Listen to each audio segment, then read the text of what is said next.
তুলা ৰাশি সাপ্তাহিক ৰাশিফল 11 পৰা 17 এপ্ৰিল 2026। তুলা ৰাশিৰ লোকসকলৰ বাবে এই সপ্তাহটো অত্যন্ত গুৰুত্বপূৰ্ণ হ'ব পাৰে। 11 এপ্ৰিলৰ পৰা 17 এপ্ৰিলৰ ভিতৰত আপোনাৰ জীৱনত কিছুমান নতুন সুযোগ, অপ্ৰত্যাশিত পৰিৱৰ্তন আৰু ভাগ্যৰ বিশেষ সহায় দেখা যাব পাৰে। এই সময়ছোৱাত গ্ৰহ নক্ষত্ৰৰ অৱস্থা আপোনাৰ সিদ্ধান্ত, সম্পৰ্ক আৰু আৰ্থিক দিশত বিশেষ প্ৰভাৱ পেলাব। কিছুমান ক্ষেত্ৰত আপুনি লাভ আৰু উন্নতিৰ সুযোগ পাব পাৰে, কিন্তু কিছুমান বিষয়ত সচেতন হৈ সিদ্ধান্ত ল'ব লাগিব। এই সপ্তাহত আপোনাৰ ধৈৰ্য, বুদ্ধি আৰু সমতা বজাই ৰাখিব পাৰিলে বহু সমস্যা সহজে সমাধান হ'ব। বিশেষকৈ কৰ্মজীৱন, ধন সম্পত্তি আৰু ব্যক্তিগত সম্পৰ্কৰ ক্ষেত্ৰত কিছুমান গুৰুত্বপূৰ্ণ ঘটনা ঘটিব পাৰে। লগতে কিছুমান লুকাই থকা শত্ৰু গুপ্ত শত্ৰু বা বাধা আপোনাৰ আগত আহিব পাৰে, কিন্তু আপোনাৰ বুদ্ধিমত্তা আৰু আত্মবিশ্বাসে সেইবোৰ অতিক্ৰম কৰিব পাৰে। সেয়ে এই সপ্তাহটো তুলা ৰাশিৰ বাবে এক গুৰুত্বপূৰ্ণ পৰীক্ষাৰ সময়, য'ত সঠিক সিদ্ধান্ত আৰু ধৈৰ্যই আপোনাক সফলতাৰ দিশলৈ আগবঢ়াই লৈ যাব। প্ৰথমতে আহিছোঁ ধন সম্পত্তি টকা পইচা। এই সপ্তাহত তুলা ৰাশিৰ আৰ্থিক অৱস্থা মধ্যমীয়া ফলদায়ক দেখা যাব পাৰে। সপ্তাহৰ আৰম্ভণিত টকা পইচাৰ আগমনৰ ধীৰ গতি হ'ব পাৰে, কিন্তু সপ্তাহৰ মাজভাগত কিছুমান ভাল সুযোগ আহিব পাৰে। বিশেষকৈ যিসকল লোকে ব্যৱসায় বাণিজ্য বা নিজা কাম কাজৰ সৈতে জড়িত হৈ আছে, তেওঁলোকৰ বাবে কিছুমান নতুন ইনকামৰ পথ মুকলি হ'ব পাৰে। এই সময়ত আগতে কৰা পৰিশ্ৰমৰ ফল লাভ কৰাৰ সম্ভাৱনা আছে। কোনো পুৰণি ধন বা পাবলগীয়া টকা ঘূৰাই আহিব পাৰে, যিটো আপোনাক আপুনি হতাশ অনুভৱ কৰিব। কিন্তু টকা পইচাৰ ক্ষেত্ৰত অতি উত্তেজিত হৈ ডাঙৰ ইনভেষ্ট কৰাত আপুনি মনোযোগ নিদিব। বিশেষকৈ বন্ধু বান্ধৱ বা চিনাকি মানুহৰ কথাত ভৰসা কৰি টকা লগোৱা বা ধন ধাৰ দিয়া বিষয়ৰ ওপৰত অলপ সচেতন থাকিব লাগিব। সপ্তাহৰ মাজভাগত হঠাৎ কিছুমান অপ্ৰত্যাশিতভাৱে খৰচ আহিব পাৰে। ঘৰৰ কোনো প্ৰয়োজন, স্বাস্থ্য সংক্ৰান্ত বিষয় বা পৰিয়ালৰ বাবে কিছু ধন খৰচ হ'ব পাৰে। সেয়ে এই সময়ত বাজেট কৰি চলাটো অত্যন্ত প্ৰয়োজন। যদি আপুনি টকা পইচাৰ সঠিক পৰিকল্পনা কৰি আগবাঢ়ে, তেন্তে এই সপ্তাহত ডাঙৰ সমস্যাৰ সন্মুখীন হ'ব নালাগে। যিসকল লোকে চাকৰিৰ সৈতে জড়িত হৈ আছে, তেওঁলোকৰ বাবে অতিৰিক্ত ইনকামৰ সম্ভাৱনা আছে। কোনো বোনাছ, ইনচেণ্টিভ বা অতিৰিক্ত কামৰ বাবে কিছু লাভ হ'ব পাৰে। লগতে কোনো নতুন ফাইনেন্সিয়েল প্লেন বা সঞ্চয়ৰ বিষয়ে চিন্তা আৰম্ভ কৰিব পাৰে। ব্যৱসায়ীসকলৰ বাবে এই সপ্তাহত নতুন গ্ৰাহক লাভ কৰাৰ সম্ভাৱনা আছে, কিন্তু সকলো সিদ্ধান্ত ল'বলৈ আগতে ভালদৰে চিন্তা কৰি ল'ব। খৰধৰ কৰি কৰা আৰ্থিক সিদ্ধান্তই পাছত সমস্যাৰ সৃষ্টি কৰিব পাৰে। সামগ্ৰিকভাৱে এই সপ্তাহটো তুলা ৰাশিৰ বাবে টকা পইচাৰ ক্ষেত্ৰত স্থিৰতা আৰু সচেতনতা বজাই ৰখাৰ সময়।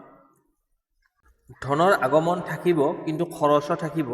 সেয়ে যদি আপুনি ধৈৰ্যৰে আৰু বুদ্ধিৰে টকা পইচাৰ ব্যৱস্থা কৰে, তেন্তে টকা পইচাৰ ক্ষেত্ৰত লাহে লাহে উন্নতিৰ পথ মুকলি হ'ব। এতিয়া আহিছোঁ কৰ্মজীৱন। এই সপ্তাহত তুলা ৰাশিৰ কৰ্মজীৱনত কিছুমান গুৰুত্বপূৰ্ণ পৰিৱৰ্তন দেখা যাব পাৰে। বিশেষকৈ যিসকল লোকে চাকৰি কৰে, তেওঁলোকৰ বাবে এই সময়টো পৰীক্ষাৰ সময়ৰ দৰে হ'ব। কামৰ প্ৰেছাৰ অলপ বৃদ্ধি পাব পাৰে আৰু আপুনি যদি অধিক দায়িত্ব ল'ব লাগিব, কিন্তু এই দায়িত্ববোৰ ভালদৰে সম্পূৰ্ণ কৰিব পাৰিলে ঊৰ্ধ্বতন কৰ্তৃপক্ষৰ দৃষ্টি আপোনাৰ ওপৰত মূল্য বৃদ্ধি পাব। সপ্তাহৰ আৰম্ভণিতে কিছু মানসিক প্ৰেছাৰ বা কামৰ জটিলতা অনুভৱ কৰিব পাৰে। কোনো প্ৰজেক্ট বা কামৰ সময়তে শেষ কৰাৰ বাবে অলপ পৰিশ্ৰম কৰিব লাগিব, কিন্তু চিন্তা কৰাৰ প্ৰয়োজন নাই। আপোনাৰ বুদ্ধি আৰু পৰিকল্পনাই লাহে লাহে সকলো সমস্যা সমাধান কৰিব। যিসকল লোকে নতুন চাকৰি বিচাৰি আছে, তেওঁলোকৰ বাবে এই সপ্তাহত ভাল খবৰ আহিব পাৰে। কোনো ইণ্টাৰভিউ, কল বা নতুন সুযোগ অহাৰ সম্ভাৱনা দেখা যায়। সেয়ে এই সময়ত আত্মবিশ্বাস বজাই ৰাখক আৰু নিজৰ দক্ষতা দেখুৱাবলৈ চেষ্টা কৰক। ব্যৱসায়ীসকলৰ ক্ষেত্ৰতো এই সপ্তাহটো গুৰুত্বপূৰ্ণ হ'ব। নতুন গ্ৰাহক, নতুন কামৰ সুযোগ আহিব পাৰে, কিন্তু ব্যৱসায়িক সিদ্ধান্ত লোৱাৰ সময়ত ধৈৰ্য ধৰি আগবাঢ়িব লাগিব। কোনো অংশীদাৰী বা সহকৰ্মীৰ সৈতে সামান্য ভুল বুজাবুজি হ'ব পাৰে। সেয়ে সকলো কথা শান্তভাৱে আলোচনা কৰি সমাধান কৰা ভাল হ'ব। এই সময়ত আপোনাৰ সৃজনশীল চিন্তা আৰু নতুন আইডিয়াৰ বিশেষ সহায়ক হ'ব। যদি আপুনি কোনো নতুন প্ৰজেক্ট বা উদ্যোগ আৰম্ভ কৰাৰ কথা ভাবিছে, তেন্তে এই সপ্তাহত তাৰ পৰিকল্পনা আৰম্ভ কৰিব পাৰে। সপ্তাহৰ শেষৰ ফালে কৰ্মজীৱনত কিছু ইতিবাচক পৰিৱৰ্তন দেখা যাব। কোনো কাম সফল হোৱাৰ বাবে প্ৰশংসা পাব পাৰে বা কোনো নতুন দায়িত্ব লাভ কৰিব পাৰে। এইবোৰ আপোনাৰ আগন্তুক সফলতাৰ পথ মুকলি কৰিব। সংক্ষেপে এই সপ্তাহটো তুলা ৰাশিৰ বাবে কৰ্মজীৱনত পৰিশ্ৰম, ধৈৰ্য আৰু আত্মবিশ্বাসেৰে সফলতা আনিব। যদি আপুনি নিজৰ লক্ষ্যত অটল থাকে তেন্তে লাহে লাহে উন্নতি আৰু সন্মান দুয়োটাই লাভ কৰিবলৈ সক্ষম হ'ব। এতিয়া আহিছোঁ প্ৰেম আৰু দাম্পত্য জীৱন।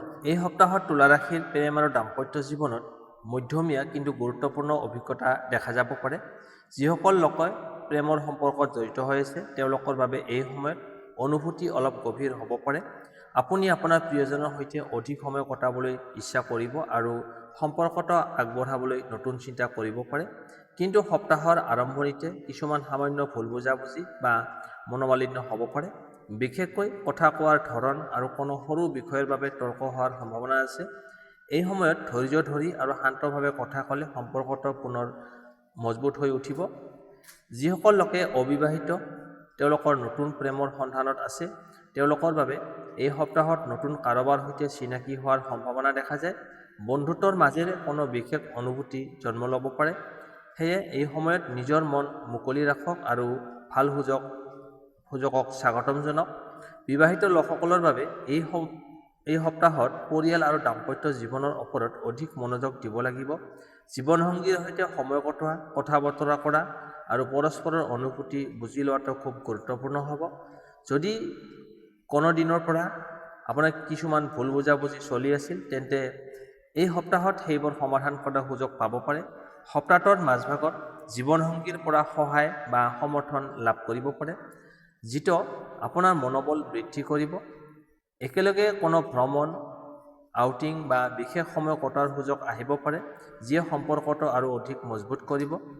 সংক্ষেপে এই সপ্তাহটো তুলা ৰাশিৰ বাবে প্ৰেম আৰু দাম্পত্য জীৱনত ধৈৰ্য, বুজাবুজি আৰু মৰম বজাই ৰখাৰ সময়। যদি আপুনি নিজৰ অনুভূতি সঠিকভাৱে প্ৰকাশ কৰে আৰু প্ৰিয়জনৰ কথাত মনোযোগেৰে শুনে তেন্তে সম্পৰ্কত সুখ আৰু শান্তি বৃদ্ধি পাব। এতিয়া আহিছোঁ স্বাস্থ্য আৰু গুপ্ত শত্ৰু। 11 পৰা 17 এপ্ৰিল 2026। এই সপ্তাহত তুলা ৰাশিৰ স্বাস্থ্য সাধাৰণতে স্থিৰ থাকিব কিন্তু কিছু সাৱধানতা লোৱাটো খুব জৰুৰী।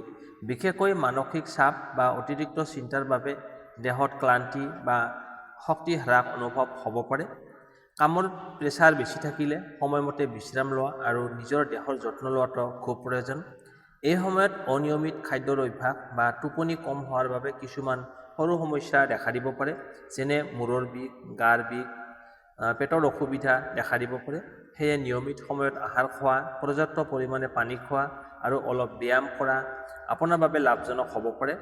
যিসকল লোকে আগতে কোনো স্বাস্থ্য সমস্যাত ভুগি আছে তেওঁলোকে এই সপ্তাহত নিজৰ স্বাস্থ্যৰ ওপৰত অলপ বেছি মনোযোগ দিব লাগিব।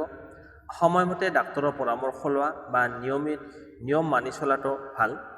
গুপ্ত শত্ৰুৰ ক্ষেত্ৰত ক'বলৈ গ'লে এই সপ্তাহত আপোনাৰ আশে-পাশে কিছুমান লোক থাকিব পাৰে যিসকলে আপোনাৰ সফলতা দেখি হিংসা কৰিব পাৰে। তেওঁলোকে সামান্য কথা বা ভুল বুজাবুজিৰ জৰিয়তে আপোনাক মানসিকভাৱে অশান্তি কৰাৰ চেষ্টা কৰিব পাৰে। বিশেষকৈ কৰ্মক্ষেত্ৰত কিছুমান সহকৰ্মীৰ সৈতে সচেতন হৈ ব্যৱহাৰ কৰা ভাল হ'ব। কাৰোবাৰ ওপৰত অতি সহজে ভৰসা নকৰিব আৰু নিজৰ ব্যক্তিগত পৰিকল্পনা বা গুৰুত্বপূৰ্ণ কথা সকলোকে নক'ব। এই সময়ত নীৰৱে নিজৰ কাম কৰি যোৱাটো আৰু বুদ্ধিৰে সিদ্ধান্ত লোৱাটো আপোনাৰ বাবে অধিক উপকাৰী হ'ব। সপ্তাহৰ শেষৰ ফালে পৰিস্থিতি লাহে লাহে ভাল হ'ব আৰু আপুনি মানসিক শান্তি অনুভৱ কৰিব।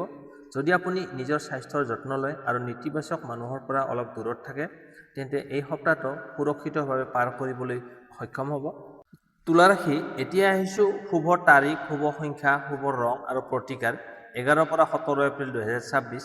শুভ তাৰিখ। এই সপ্তাহত তুলা ৰাশিৰ বাবে বিশেষ শুভ দিন হিচাপে 12 এপ্ৰিল, 14 এপ্ৰিল আৰু 16 এপ্ৰিল অত্যন্ত ভাল বুলি গণ্য কৰা হৈছে। এই দিনবোৰত নতুন কাম আৰম্ভ কৰা, গুৰুত্বপূৰ্ণ সিদ্ধান্ত লোৱা বা কোনো নতুন পৰিকল্পনা আৰম্ভ কৰিলে ভাল ফল লাভ কৰাৰ সম্ভাৱনা বেছি আছে। শুভ সংখ্যা। এই সপ্তাহত আপোনাৰ বাবে শুভ সংখ্যা হ'ব পাৰে 4, 6 আৰু 9। এই সংখ্যাবোৰ যদি কোনো গুৰুত্বপূৰ্ণ কাম, লটাৰী বা সিদ্ধান্তৰ সৈতে জড়িত হয় তেন্তে আপোনাৰ ভাগ্য কিছু পৰিমাণে সহায় কৰিব। শুভ ৰং। এই সপ্তাহত আপোনাৰ বাবে বিশেষ শুভ ৰং হ'ব সেউজীয়া, গোলাপী। এই ৰঙৰ কাপোৰ পিন্ধা বা নিজৰ আশে-পাশে এই ৰং ব্যৱহাৰ কৰিলে ইতিবাচক শক্তি বৃদ্ধি পায় আৰু মনত শান্তি অনুভৱ হয়। এতিয়া আহিছোঁ প্ৰতিকাৰ ৰেমেডি। এই সপ্তাহত জীৱনৰ বাধা কম কৰিবলৈ কিছুমান সৰু সৰু প্ৰতিকাৰ আপোনাৰ বাবে লাভজনক হ'ব পাৰে। প্ৰথম, শুক্ৰবাৰে মা লক্ষ্মী বা দেৱী দুৰ্গাৰ নাম স্মৰণ কৰক। 2 নম্বৰ, দৰিদ্ৰ ব্যক্তিক বা প্ৰয়োজনীয় মানুহক অলপ মিঠাই বা খাদ্য দান কৰক। 3 নম্বৰ, প্ৰতিদিনে ৰাতিপুৱা অলপ সময় ধ্যান বা প্ৰাৰ্থনা কৰিলে মানসিক শান্তি লাভ কৰিব। 4 নম্বৰ, যদি সম্ভৱ হয় শুক্ৰবাৰে কোনো মন্দিৰত গৈ চাকি জ্বলাই প্ৰাৰ্থনা কৰক। এই সৰু প্ৰতিকাৰবোৰ নিয়মিতভাৱে আপুনি কৰিব পাৰিলে আপোনাৰ জীৱনত ইতিবাচক শক্তি বৃদ্ধি পাব আৰু বহু বাধা বিঘিনি সহজে দূৰ কৰিবলৈ সক্ষম হ'ব। বন্ধু বান্ধৱীসকল, এয়া আছিল তুলা ৰাশিৰ 11 এপ্ৰিলৰ পৰা 17 এপ্ৰিল 2026লৈকে সাপ্তাহিক ৰাশিফল। এই সপ্তাহত আপোনাৰ জীৱনত কিছুমান নতুন সুযোগ আহিব পাৰে, লগতে কিছুমান সৰু বাধাও আহিব পাৰে। কিন্তু যদি আপুনি ধৈৰ্য, বুদ্ধি আৰু আত্মবিশ্বাস বজাই ৰাখে, তেন্তে সকলো বাধা অতিক্ৰম কৰি আগবাঢ়িব পাৰিব। মনত ৰাখিব, মানুহৰ ভাগ্য গ্ৰহ নক্ষত্ৰই পথহে দেখুৱায়, কিন্তু সফলতা লাভ কৰে নিজৰ পৰিশ্ৰম, সৎ চিন্তা আৰু সঠিক সিদ্ধান্তৰ জৰিয়তে। সেয়ে সদায় ইতিবাচক চিন্তা কৰক, নিজৰ লক্ষ্যৰ ওপৰত বিশ্বাস ৰাখক আৰু আগবাঢ়ি থাকক। যদি এই ভিডিঅ'টো আপোনাৰ ভাল লাগিল তেন্তে ভিডিঅ'টো লাইক কৰক, চেনেলটো ছাবস্ক্ৰাইব কৰক আৰু বেল আইকনটো টিপি দিব নাপাহৰিব, যাতে আগলৈকে সকলো নতুন ৰাশিফল আৰু জ্যোতিষ বিষয়ক ভিত্তিক সৰ্বপ্ৰথমে আপুনি পাব পাৰে। শেষত সকলো তুলা ৰাশিৰ লোকসকলৰ বাবে শুভকামনা কৰিছোঁ। এই সপ্তাহটো আপোনাৰ জীৱনত সুখ, শান্তি আৰু সফলতা লৈ আহক। পুনৰ লগ পাম আগন্তুক নতুন ৰাশিফল ভিডিঅ'ত। ধন্যবাদ।